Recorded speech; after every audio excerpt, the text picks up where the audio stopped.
आदाब, नमस्कार। आप देख रहे हैं आईएनएन चैनल। मैं हूं शेख अहमद अली। इस न्यूज बुलेटिन में आइए नजर डालते हैं दिन भर की बड़ी खबरों पर। कर्नाटका के तालीमी इदारों में हिजाब पर पाबंदी आयद करने के खिलाफ मुस्लिम तालिबात की जानिब से दाखिल करदा दरखास्त पर आज कर्नाटका हाईकोर्ट की 3 रुकनी बेंच ने समाअत की। चीफ जस्टिस ऋतुराज अवस्थी और जस्टिस कृष्णा एस दीक्षित और जस्टिस जे एम खाजी की 3 रुकनी बेंच इस मामले की समाअत कर रही है। आज समाअत शाम 5 बजे तक चली। इस दौरान मुस्लिम तालिबात की जानिब से पैरवी करने वाले सीनियर एडवोकेट देवदत्त कामत ने अदालत को हिजाब के ताल्लुक से कई दलाइल पेश किए और कहा कि कॉलेज कमेटी को हिजाब पर पाबंदी आयद करने का कोई इख्तियार नहीं है। एक मौके पर एडवोकेट देवदत्त कामत ने मीडिया और सोशल मीडिया पर तबसरों को महदूद करने की अदालत से दरखास्त की, जिस पर बेंच ने कहा कि वो मीडिया पर पाबंदी नहीं लगा सकते, सिर्फ लाइव स्ट्रीमिंग को बंद कर सकते हैं। ये हमारे हाथ में है, लेकिन हम मीडिया पर पाबंदी नहीं लगा सकते। ये कहते हुए अदालत ने इस केस की समाअत मंगल यानी 15 फरवरी की दोपहर 2:30 बजे तक मुलतवी कर दी। रियासत कर्नाटका में जहां अब तक तालिबात को हिजाब से रोका जा रहा था, खातून टीचर्स को भी निशाना बनाया जा रहा है। गुलबर्गा में स्कूल के बाबूद दाखिला पर ही टीचर्स को हिजाब निकाल कर अंदर दाखिल होने की हिदायत दी गई है। वाज़ेह है कि हिजाब पर तनाज़े के दरमियान आज दोबारा स्कूल की कुशादगी अमल में आई। हिजाब से मुतालिक मुकदमे की समाअत के दौरान 10 फरवरी को कर्नाटका हाईकोर्ट ने फैसले तक तालीमी इदारों में मजहबी लिबास पर रोक लगा दी थी। इस मुकदमे की आज समाअत भी हुई और अगली समाअत कल होगी। इस दौरान स्कूल्स के गेट पर तालिबात और टीचर्स को रोक दिए जाने और हिजाब उतारने से मुतालिक वीडियो सोशल मीडिया पर वायरल हो गया। 3 रियासतों में आज हुई वोटिंग से मुतालिक आदाद और शुमार सामने आए हैं। मुख्तलिफ रिपोर्ट्स के मुताबिक आज शाम 7 बजे तक उत्तर प्रदेश में करीब 62% पोलिंग हुई है, जबकि गोवा में 75% से जायद और उत्तराखंड में 60% से जायद वोटिंग हुई है। गोवा में बड़ी तादाद में लोग घरों से निकलकर वोटिंग मराकज पर पहुंचे, जिसकी वजह से पोलिंग परसेंटेज 75% से तजावुज कर गया। मुल्क में बीजेपी के खिलाफ महाज के क़याम की क़यास आराइयों के दरमियान मगरबी बंगाल की वज़ीर आला ममता बनर्जी ने तेलंगाना के वज़ीर आला के चंद्रशेखर राव और तमिलनाडु के वज़ीर आला एम के स्टालिन से फोन पर बातचीत की। बनर्जी ने मुल्क के विफाकी ढांचे के तहफ़्फ़ुज़ के सिलसिले में दोनों रहनुमाओं से बात की। ममता बनर्जी के तेलंगाना के वज़ीर आला को फोन से मुल्क में तीसरे महाज की इत्तलात को तकवीत मिल गई है, क्योंकि गुज़िश्ता रोज़ी वज़ीर आला ने प्रेस कॉन्फ्रेंस के दौरान वज़ीर आज़म मोदी की पॉलिसियों पर सख्त नुक्ताचीनी की थी। उनके इस फोन से बीजेपी के खिलाफ महाज की मुहिम शिद्दत इख्तियार कर दी जा रही है। समझा जाता है कि जल्द ही ममता बनर्जी अपोजिशन वाली रियासतों के वज़राए आला से भी मुलाकात करेंगी। रियासती वजीर बल्दी नज़्म-ओ-नस्र के.टी. रामाराव ने कहा कि चीफ मिनिस्टर चंद्रशेखर राव जो ठान लेते हैं उसे बहरे सूरत करके दिखाते हैं। इसकी वाज़ेह मिसाल तेलंगाना की तश्कील है। उन्होंने कहा कि मुल्क के 75 साल की तारीख के दौरान तेलंगाना की रैतु बंधु, रैतु बीमा, कल्याण लक्ष्मी, शादी मुबारक, मिशन भागीरथा और केसीआर किट्स जैसी स्कीमात देखने को नहीं मिली। उन्होंने कहा कि अपोजिशन जमातें गैर जरूरी तौर पर चीफ मिनिस्टर केसीआर पर इल्जामात आयद कर रही हैं।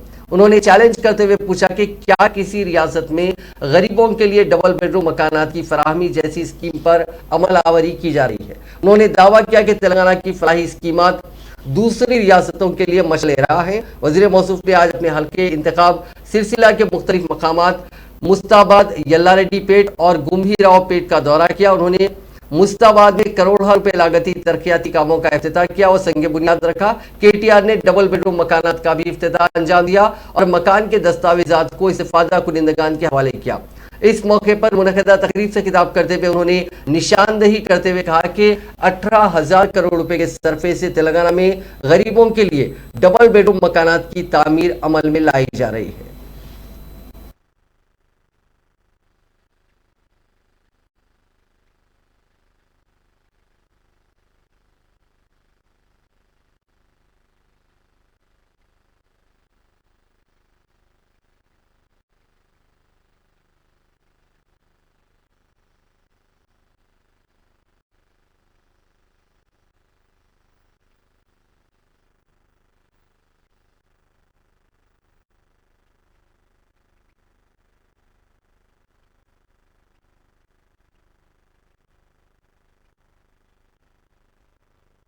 చెప్పాలని చెప్పి నేను కోరుతా ఉన్నా. కేసీఆర్ గారు ఏ కార్యక్రమం తీసుకున్నా, ఏ ఆలోచన చేసినా భారతదేశానికే అది దిక్సూచిగా సంక్షేమ పథకాల విషయంలో భారతదేశంలోని ఇతర రాష్ట్రాలకు ఆదర్శంగా నిలబడే విధంగా వారి కార్యక్రమాలు తీసుకుంటారు. 75 ఏళ్ల స్వతంత్ర భారతదేశంలో ఏ ముఖ్యమంత్రి చేయని విధంగా రైతు బంధు లాంటి కార్యక్రమం తెచ్చినా, రైతు బీమా లాంటి కార్యక్రమం తెచ్చినా, ఇంటింటికి నల్లా నీళ్ళిచ్చే మిషన్ భగీరథ లాంటి కార్యక్రమం తెచ్చినా, డబల్ బెడ్రూమ్ ఇండ్ల లాంటి ఒక విప్లవాత్మకమైన కార్యక్రమానికి శ్రీకారం చుట్టినా అది ఒక కేసీఆర్కే చెల్లింది. ఆయనకు మాత్రమే ఈరోజు ఆ కల్పన, ఆ విజన్ ఉందనే మాట కూడా ఈ సందర్భంగా నేను మీకు విజ్ఞప్తి చేస్తా ఉన్నా. ఇది చిన్న విషయం కాదు. మొత్తం రాష్ట్రంలో, తెలంగాణ రాష్ట్రంలో 18,000 కోట్ల రూపాయలతో మనం ఈ డబుల్ బెడ్రూమ్ ఇల్లు కట్టుకుంటా ఉన్నాం. మొన్న నేను మహబూబ్ నగర్ జిల్లాకు పోయినా. అక్కడ కోడుగుల అనుకుంటా ఊరి పేరు. ఆ ఊళ్ళో మొన్న అక్కడ కూడా ఇట్లా ఇదే పద్ధతిలో ఒక చిన్న ఊరు, 2000 జనాభా. అక్కడ కూడా ఒకటే ఊళ్ళో 65 ఇండ్లు అక్కడ స్థానిక శాసనసభ్యులు లక్ష్మారెడ్డి గారు, నేను కలిసి ప్రారంభించడం జరిగింది. ఈ రకంగా ఈ నియోజకవర్గం ఆ నియోజకవర్గం అని కాదు, పల్లె పట్టణం అనే తేడా లేదు. పేదలు ఎక్కడున్నారో అక్కడే ఇట్లాంటి ఇండ్ల నిర్మాణానికి 2,80,000 ఇండ్ల నిర్మాణానికి శ్రీకారం చుట్టి ఈరోజు పెద్ద మొత్తంలో రాష్ట్రంలోని అన్ని నియోజకవర్గాల్లో కూడా ఈ ఇండ్ల నిర్మాణాన్ని కంప్లీట్ చేసుకుంటూ ముందుకు పోతా ఉన్నాం. అయితే కొంతమంది ఇంకా కూడా మిగిలిపోయిన వాళ్ళు ఉన్నారు. వాళ్ళు బాధపడతా ఉన్నారు మాకెప్పుడు వస్తాయని చెప్పి. వాళ్ళందరికీ కూడా నేను విజ్ఞప్తి చేస్తా ఉన్నా, ముఖ్యమంత్రి గారికి మీ బాధ కూడా తెలుసు. रियासती वजीर सत्यवती राठौर ने मेडाराम यात्रा में आज दर्शन करने के बाद इंतजामात का जायजा लिया। उन्होंने बताया कि हुकूमत की जानिब से मेडाराम यात्रा में आने वाले लाखों भक्तों को हर तरह की सहूलियात फराहम करने के इक़दाम किए जा रहे हैं। 16 फरवरी से शुरू होने वाली मेडाराम यात्रा में वज़ीर आला चंद्रशेखर राव के अलावा मुल्क की दीगर रियासतों के वज़राए आला की शिरकत मुतवक्को है। इस यात्रा में तेलंगाना के अलावा मुल्क के दीगर इलाकों से तकरीबन 1 करोड़ अफराद की शिरकत मुतवक्को है। सत्यवती राठौर ने बताया कि कोरोना के गाइडलाइंस पर सख्ती के साथ अमल किया जाएगा और हर फर्द के लिए मास्क का इस्तेमाल लाजमी होगा। हुकूमत की जानिब से भी सैनिटाइजेशन करने के इक़दाम किए जा रहे हैं।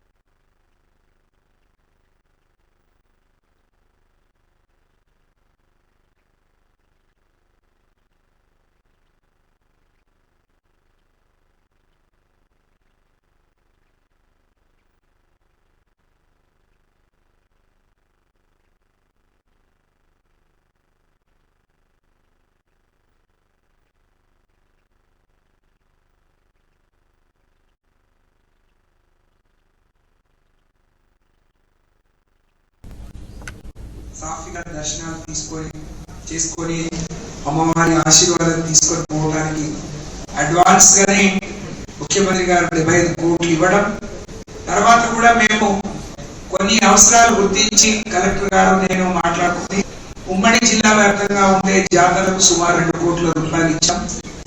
మొదటిసారి పగడిరాజు కూడా 25 లక్షల రూపాయలు ఇచ్చాం. ఈ రోజు ఘట్టమ్మ దగ్గర సుమారు 1 కోటి రూపాయలు వెచ్చించి భక్తులు ఘట్టమ్మను దర్శించుకొని సమక్ష వస్తారు కాబట్టి 1 కోటి రూపాయల వరకు అక్కడ వెచ్చించి ఆ రోడ్లు కావచ్చు, మరుగుదొడ్లు కావచ్చు, మరి ఇప్పటికే జాతర నిర్వహణ కోసం అన్ని పనులు పూర్తి చేసుకొని మేము సిద్ధంగా ఉన్నాం.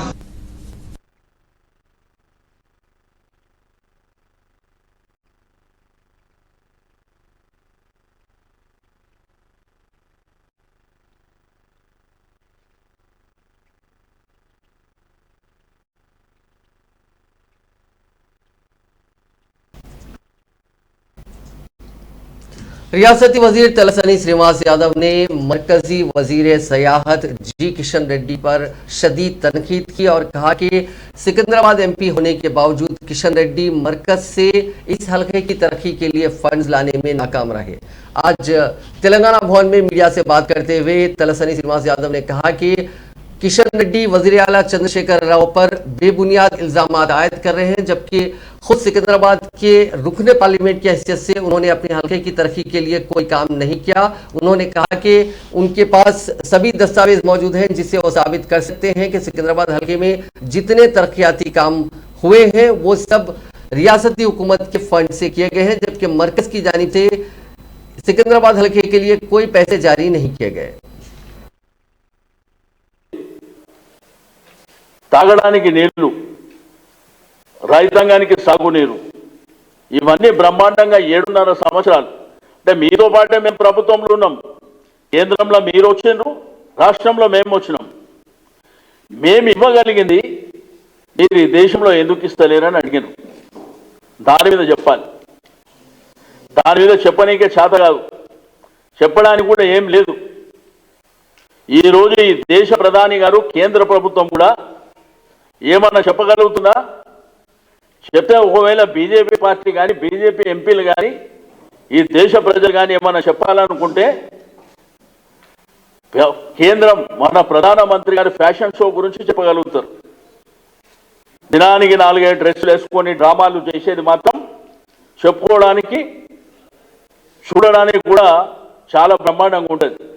అంత తప్ప ఏం చేసినావు ఈ రాష్ట్రానికి? రెండోది వాళ్ళు ఏం చెప్తున్నారు, మేము ఎవరి దయాదాక్షిణ్యాల మీద ప్రభుత్వం నడుదు. నేను చెప్తున్నా, తెలంగాణ ప్రభుత్వ దయాదాక్షిణ్యాల మీదనే నీ కేంద్ర ప్రభుత్వం నడుస్తుందన్నటువంటి విషయం మీరు మర్చిపోవద్దు. మీ కేంద్రంలో లెక్కలు చూసుకోండి. ఈరోజు సర్ప్లస్ ఉన్నటువంటి రాష్ట్రాల్లో ప్రధానమైనటువంటి భూమిక పోషిస్తున్నటువంటి రాష్ట్రం మాది. రైతాంగాన్ని అడ్డు విడిచారు, నరేగాకి 25% తగ్గించారు. గ్రామాల అభివృద్ధి జరగాలంటే మీరే పనికి ఆహార పథకాన్ని తగ్గించారు. ఇవన్నీ మీరు చేసి కొత్తగా రిఫార్మ్స్ తెస్తారంట.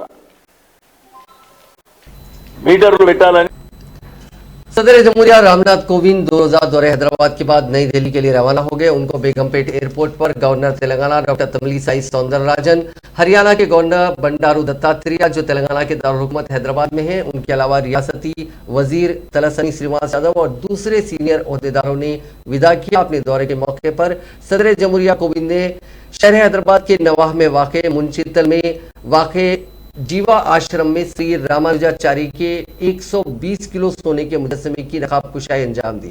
बाद रामनाथ कोविंद और उनकी अहलिया ने हैदराबाद के राजभवन में रात में क़याम किया था और आज ये दोनों तेलंगाना के दारुल हुकूमत से कौमी दारुल हुकूमत के लिए रवाना हो गए।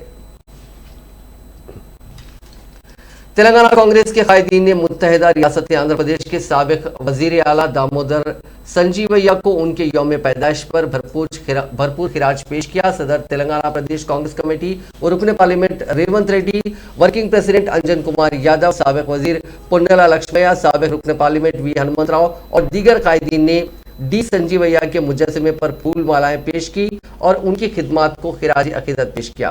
इस मौके पर बात करते हुए रेवंत रेड्डी ने कहा कि कांग्रेस के सभी कायदीन और कारकुनों को चाहिए कि वो दामोदर संजीवैया के उसूलों पर चलते हुए पार्टी को मुस्तहकम करने के लिए सरगर्म हो जाए। तेलंगाना कांग्रेस ने पार्टी के कायद राहुल गांधी के खिलाफ काबिल एतराज रिमार्क्स पर आसाम के चीफ मिनिस्टर हेमंत बिस्वास शर्मा के खिलाफ शिकायत दर्ज करवाई।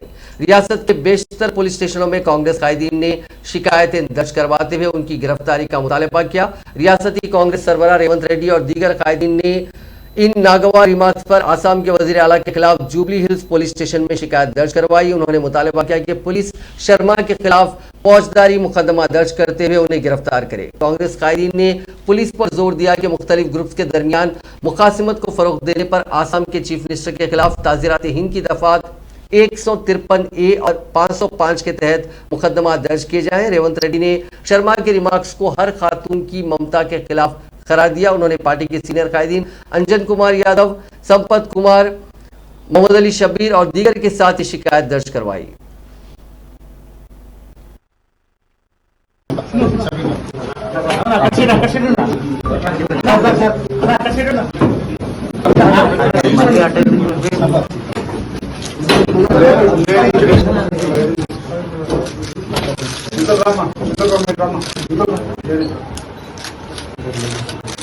यार సీడీ కూడా అడ్వైజ్తో పాటు ఆయన మాట్లాడిన సీడీ కూడా టెలివిజన్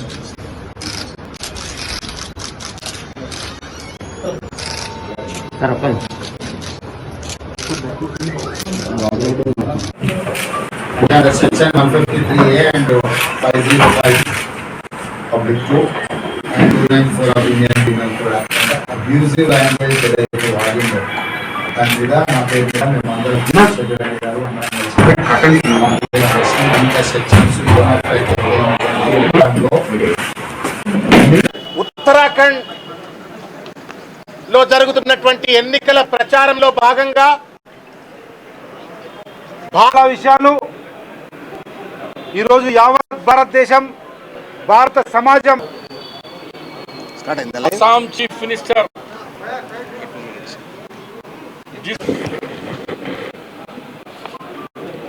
మీకు అందరికీ తెలుసు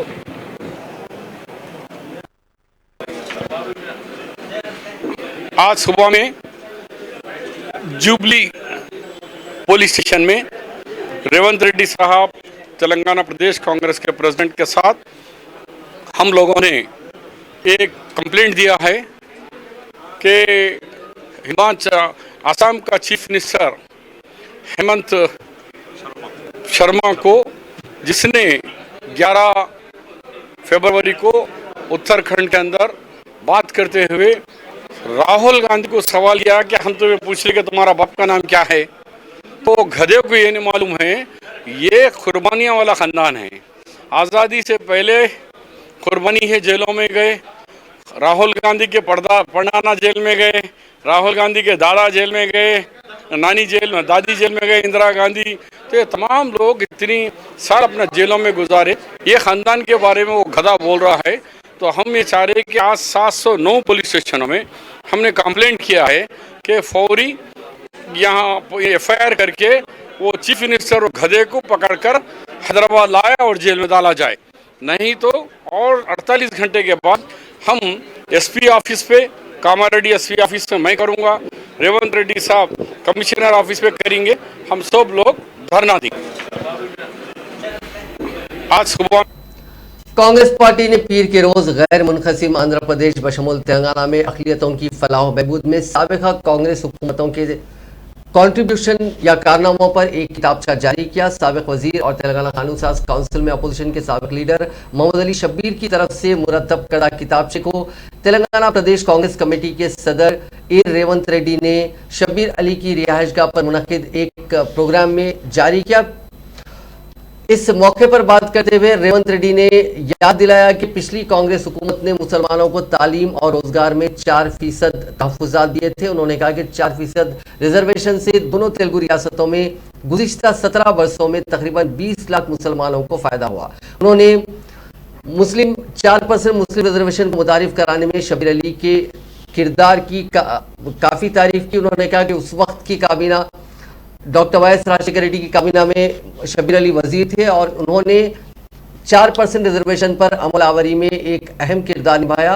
इस मौके पर शब्बीर अली ने अपनी तकरीर में कहा कि किताबचा अक़लियतों में बेदारी पैदा करने के लिए मुरतब किया गया है। कांग्रेस पार्टी ने इख्तिदार में रहते हुए अक़लियतों के लिए क्या क्या किया, इन सभी बातों का इसमें अहिया किया गया है। उन्होंने याद दिलाया कि कांग्रेस हुकूमत ने 1993-94 में मुल्क का पहला अक़लियती बहबूद का महकमा बनाया था और उन्हें अक़लियतों की बहबूद के लिए हिंदुस्तान के पहले वजीर होने का एजाज़ भी हासिल है। मजीद उन्होंने कहा कि अक़लियतों की बहबूद के लिए 1993-94 में पहली मरतबा बजट में एक रकम मख्तस की गई थी।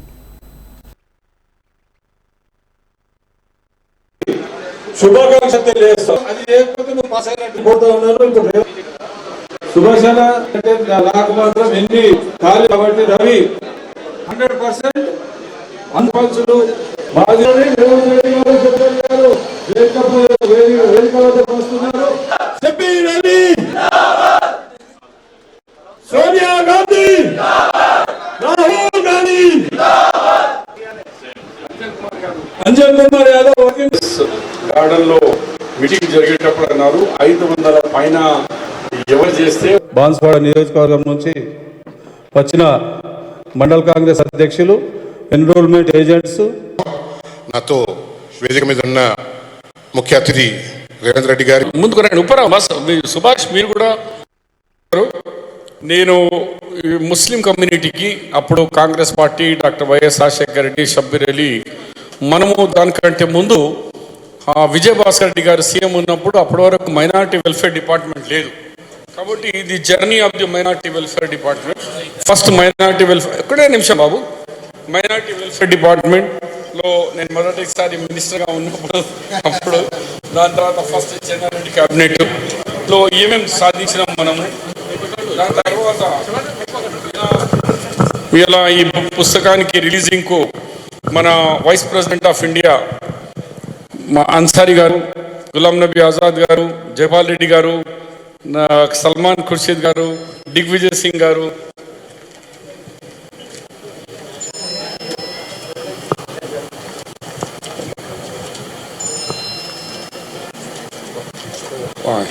దిగ్విజయ్ సింగ్ గారు అందరు కూడా ఈ పుస్తకంలో అప్పుడు చేసినారు.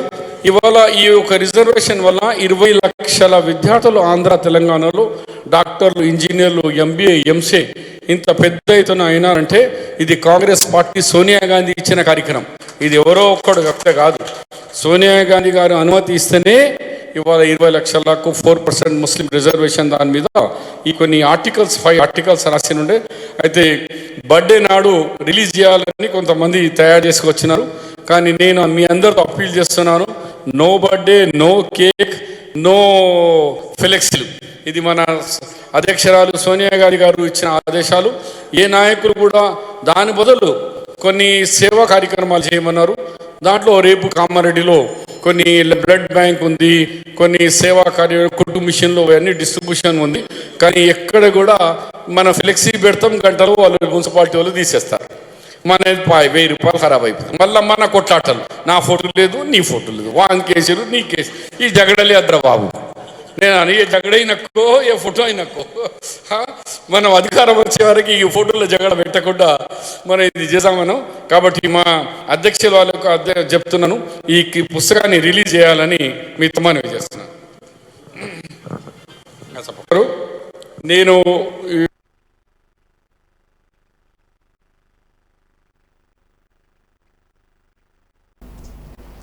कारगुजार सदर तेलंगाना प्रदेश कांग्रेस कमेटी और अपने असेंबली टी जग्गारेड्डी ने कलेक्टर संगारेड्डी से ख्वाहिश की कि वो संगारेड्डी की मशहूर अवामी बारगाह दरगाह हजरत फातेह खान रहमतुल्लाह अलैह के उसके इंतजामात के लिए म्यूनसिपैलिटी के जरिए 5 लाख रुपए जारी करें। इसके अलावा 19 से 21 फरवरी के बीच मुनक्किद होने वाले उस तकारीब के मौके पर सफाई और अमन जब्त के इंतजामात को यकीनी बनाएं।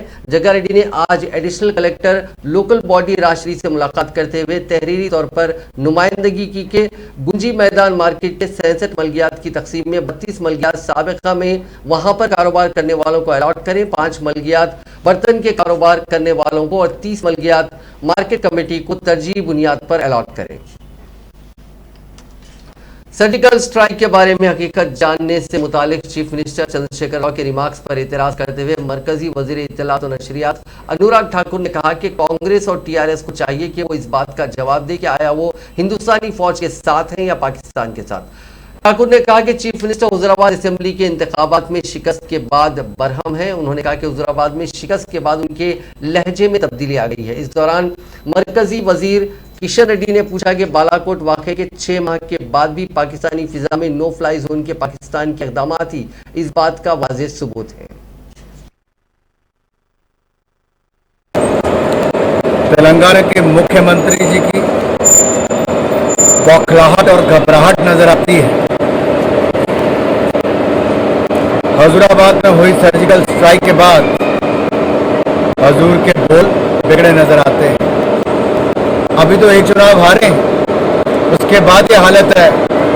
इससे साफ दिखाई देता है कि तेलंगाना में केसीआर जी और टीआरएस की जमीन खिसक रही और उत्तर प्रदेश के चुनाव के समय इन सबको सर्जिकल स्ट्राइक याद आ रही। पाकिस्तान के बोल, कांग्रेस के बोल और अब टीआरएस के बोल एक जैसे सुनाई देते हैं। जब जब चुनाव आता है तब तब नए नए प्रयोग करते हैं। कोई हिजाब का करता है, कोई सर्जिकल स्ट्राइक का करता है, क्योंकि विकास के मुद्दे पर ये भारतीय जनता पार्टी का मुकाबला नहीं कर सकते। और केसीआर और कांग्रेस को ये समझना पड़ेगा कि जनता का इनसे मोह भंग हो चुका है। जनता विकास चाहती है और गरीब कल्याण के कार्यक्रम जो मोदी जी और योगी जी की सरकारों ने किए उसकी सराहना कर रही है। सर्जिकल स्ट्राइक पर प्रशासन खड़ा करना ये केसीआर की मानसिकता को दिखाता है। मुख्यमंत्री जी, आपने सेना की इस बहादुरी पर प्रशंसा खड़ा किया है। सदर रियासती बीजेपी और रुकन पार्लियामेंट बंडी संजय ने इंकशाफ किया कि वजीर आला चंद्रशेखर राव के खिलाफ तहकीकात का आगाज हो चुका है। अनकरीब सीबीआई केसीआर को गिरफ्तार करते हुए उनकी गैर कानूनी सरगर्मियों का इंकशाफ करेगी। बंडी संजय आज प्रेस कॉन्फ्रेंस से खिताब करते हुए कहा कि केसीआर ने पुलवामा में पाकिस्तानी दहशतगर्दों से मुकाबला करते हुए शहीद होने वाले 40 सीआरपीएफ के जवानों की तौहीन की है, जिसके बायस मुल्क की 140 करोड़ अवाम सरहदों की हिफाजत करने वाली फौज के आगे शर्मिंदा है। बंडी संजय ने राहुल गांधी को चीन और पाकिस्तान का खुफिया एजेंट करार देते हुए कहा कि चंद्रशेखर राव आने वाले इंतखाबात में नाकामी के खौफ से कांग्रेस के बगल में पनाह हासिल करना चाहते हैं।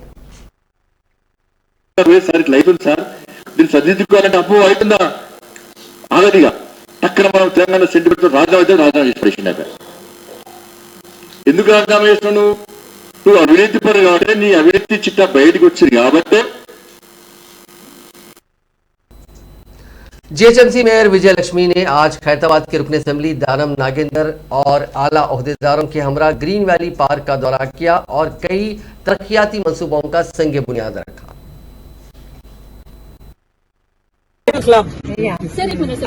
I don't know how she is managing all these kitty parties, party. भाई सर अब जाइए पीछे आप पीछे आओ यार।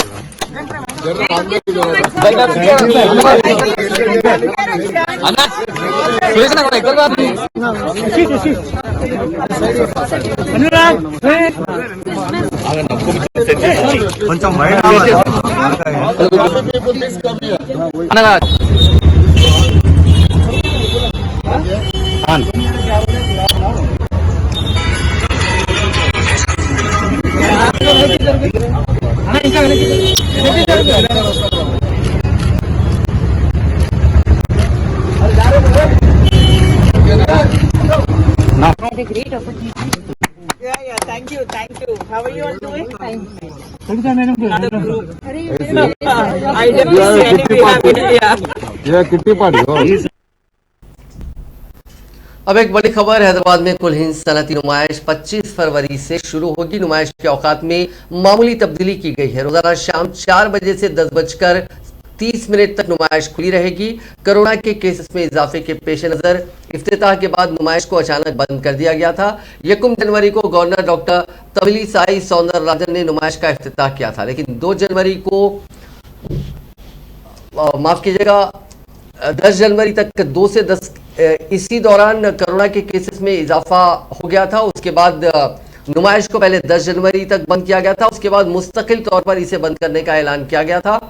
इस दौरान महकमे सेहत की जानिब से तेलंगाना में कोरोना की तीसरी लहर के खत्म होने के ऐलान के बाद all India industrial exhibition society के जिम्मेदारान 20 या 25 फरवरी से सालाना नुमाइश दोबारा शुरू करने के मंसूबे में थे और अब तारीखों का ऐलान कर दिया गया है। तेलंगाना जर्नलिस्ट स्टडी फोरम ने आज हैदराबाद प्रेस क्लब में एक राउंड टेबल कॉन्फ्रेंस मुनक्किद करते हुए तेलंगाना के क़याम को लेकर वजीर आज़म नरेंद्र मोदी के रिमार्क्स की शदीद मजम्मत की। साथ ही मुल्क में नया दस्तूर लाने वजीर आला चंद्रशेखर राव की तजवीज़ पर शदीद तनकीद की गई। Telangana union of working journalist के सेक्रेटरी विराहत अली खान और दीगर सीनियर सहाफ़ियों ने इस इजलास से खिताब किया। अब बात कोरोना के केसेस की। पिछले 24 घंटों में रियासत भर में 50,520 अफराद के कोविड के टेस्ट किए गए, जिसमें 614 मुस्बित पाए गए।